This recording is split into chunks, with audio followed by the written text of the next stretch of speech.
Willkommen zurück bei Mein Bullet Journal. Schön, dass du wieder dabei bist, denn heute werden wir den November schon planen, damit du dir in den kommenden Wochen Gedanken machen kannst, wie du denn deine Seiten gestalten willst. Heute begrüße ich dich aus unserer Leseecke. Wir machen es uns ein bisschen gemütlich, denn das Layout lässt viel Zeit für Entspannung, runterkommen und was Leckeres. Wenn du mich noch nicht kennst, ich bin Yvette und hier gibt es sowas öfters. Also wenn du dich für das Thema Bullet Journaling und alles drumherum interessierst, bist du hier genau richtig. Lass also super gern ein Abo da und werde Teil dieser großartig kreativen Community. Aber jetzt starten wir direkt mit dem Layout für den November. Wer mich kennt, der weiß, für mich ist Kaffee absolut calm down, komm runter, mach's dir gemütlich. Ich liebe Kaffee, ich liebe Kakao. Ich mag alle Getränke, die so ein bisschen mit Sahne und Schnickschnack gemacht sind. Und genau das habe ich mir diesmal für mein Layout für den November ausgesucht. Es geht um Tassen, Kaffee, Deko, also genau das, was mein Herz glücklich macht, denn der November ist für mich ein sehr gemütlicher Monat. Warme Getränke, ein bisschen cozy, vielleicht ein Buch und genau das strahlt auch das Cover aus, denn hier entsteht ein Bücherturm, den zum Schluss eine wunderschöne Tasse krönt und die ist nochmal getoppt mit so einer richtig leckeren Schicht Sahne. Bücher sind so ein dankbares Motiv, weil sie wirklich nach so viel Mühe und Kreativität aussehen, sie aber in der Handhabung zum Zeichnen so ultra einfach sind. Einfach parallel voneinander die Striche ansetzen, hinten eine kleine Rundung noch dran, die nach außen geht und vorn eine Rundung, die leicht nach innen geht und eben diese Buchseiten von dem geschlossenen Buch andeuten. Ein paar Striche noch in die Mitte, die die Buchseiten nochmal skizzieren und zack! Das Buch in der Seitenansicht ist schon geschaffen. Und die jetzt in verschiedenen Größen übereinander drapiert, ein bisschen versetzt, macht einfach einen sehr, sehr schönen Look. Und dann oben natürlich mit dieser Tasse, die schreit einfach sowas von Yvette. Gönn dir im November. Im obersten Buch halte ich meine Wochentage fest, beziehungsweise den Monat in der kompletten Übersicht. Neben der Sahne drapiert findet dann auch der November als Schriftzug seinen Platz. Die Tasse ist so eine richtig schöne, breite, aber flache Cappuccino-Tasse und darauf natürlich der Sahneberg überhaupt. Darauf noch ein paar Streuselchen. Den Löffel darf man natürlich auch nicht vergessen. Um das Ganze noch ein bisschen aufzulockern, habe ich an den einzelnen Büchern noch die Buchbänder gezeichnet.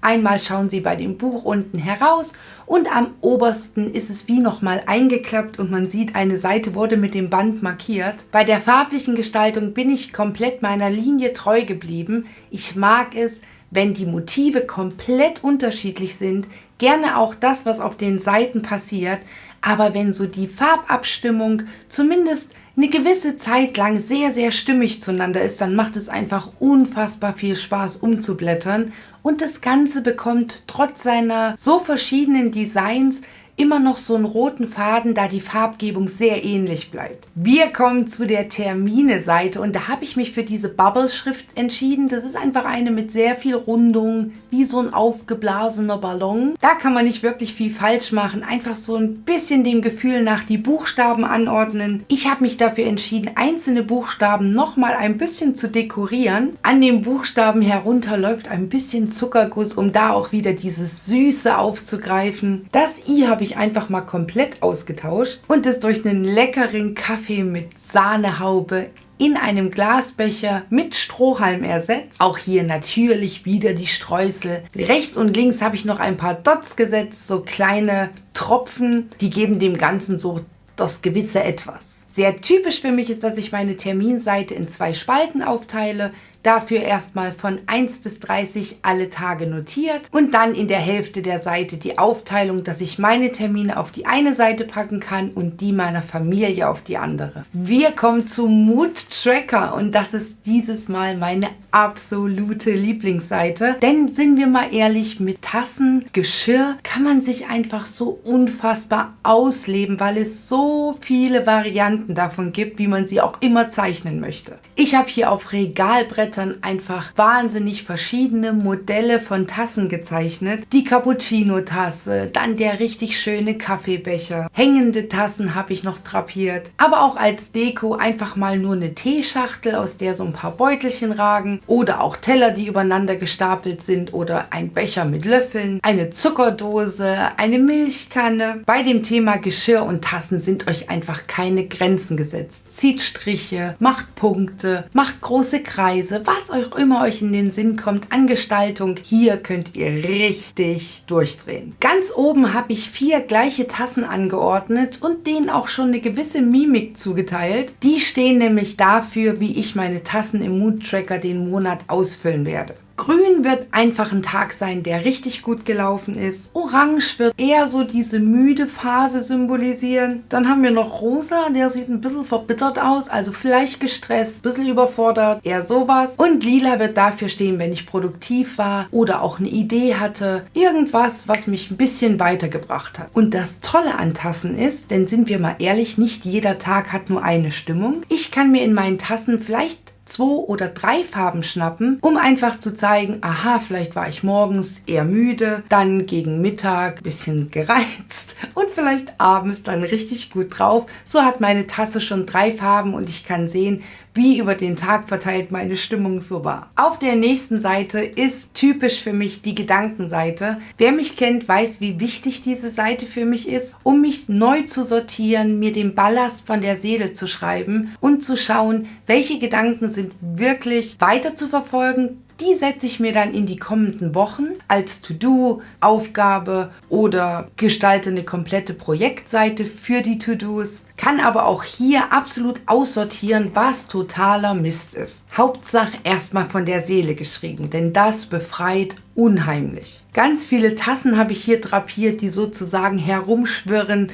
Die sollen so ein bisschen meine Gedanken symbolisieren, wie sie manchmal im Kopf herumschwirren und man sie ganz schlecht sortieren kann, wenn man sie nicht aufschreibt. Zum ersten Mal habe ich die Seite statt Gedanken Braindump genannt, denn unter dem Namen ist es einfach sehr, sehr bekannt, seine Gedanken zu ordnen und eben so ein bisschen Struktur reinzubringen durch das Aufschreiben. Deswegen in diesem Fall einmal Englisch. Wenn ihr noch weitere Infos wollt, könnt ihr nämlich auch mal den Begriff googeln und bekommt da ganz tolle Artikel und Blogbeiträge, die euch vielleicht ein bisschen weiterhelfen. Aber auch hier wird es bald zu dem Thema nochmal ein komplettes Video geben, denn ich weiß, viele von euch finden das richtig gut. Ich wollte es diesen Monat mal so richtig dicke krachen lassen und habe mir gedacht, ich rock so eine Seite mal komplett. So nicht nur ein Ausschnitt, nein, sowas von komplett. Und ich wollte auch kein typisches Zitat benutzen, was mich motiviert, sondern so ein Spruch, der einfach so ich ist. Ein Spruch, der so auf mich passt, dass er eigentlich auch nur von mir kommen kann.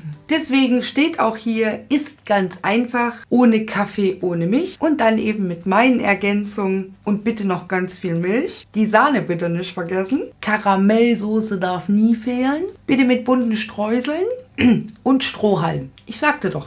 Ganz einfach. Das bin einfach ich. Deswegen auch oben in der Gedankenblase nochmal anskizziert der leckere Kaffee mit Sahne und Streuseln und Karamellsoße, genau wie ich ihn mir vorgestellt habe, mit dem Strohhalm drinne. Das wird absolut die Seite. Wenn ich da drauf gehe, wird sie mir auf jeden Fall ein Schmunzeln ins Gesicht zaubern und vielleicht so manchmal eine gestresste Phase wegwischen und mich einfach zum Lachen bringen. Genau das sollen die Seiten ja auch machen. Die sollen für dich passen und für mich. Deswegen guckt, was euch da motiviert und notiert es euch, dass ihr eine Seite habt, die euch so ein bisschen Lächeln schenkt oder auch ein bisschen Kraft gibt. Wir kommen zum Habit Tracker. Auch hier wieder mit der Bubble-Schrift. Da natürlich auch die Deko mit dem Zuckerguss hier ein bisschen anders gestaltet. Und unter dem Schriftzug treffen sich 2 Tassen und prosten sich so zu. Dabei kommt es natürlich ein bisschen zu verschwapperten Kaffee. Ein paar Tropfen fliegen in die Luft. Tassen habe ich noch mit Punkten verziert und rundherum noch ein paar Striche gesetzt, damit das einfach so ein bisschen Dynamik hat. Und mit diesem Schwung starte ich auch in den Monat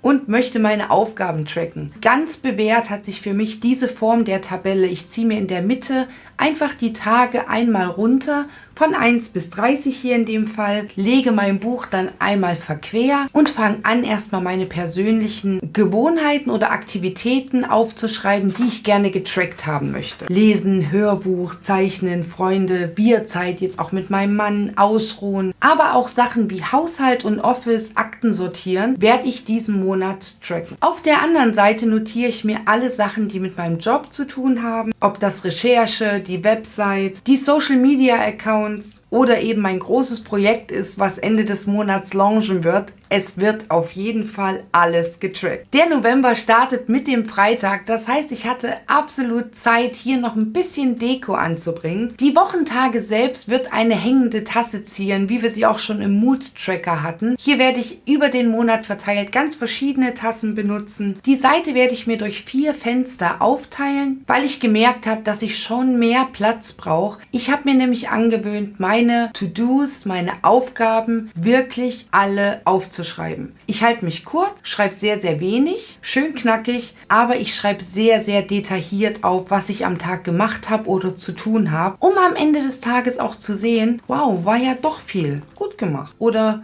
warum habe ich es nicht gemacht? Kann ich auf morgen verschieben, um auch die Kleinigkeiten wirklich wertzuschätzen, die ich gemacht habe. Denn wie oft kommt ein Tag, an dem du denkst, wow, 8 Stunden rum, was habe ich denn eigentlich gemacht?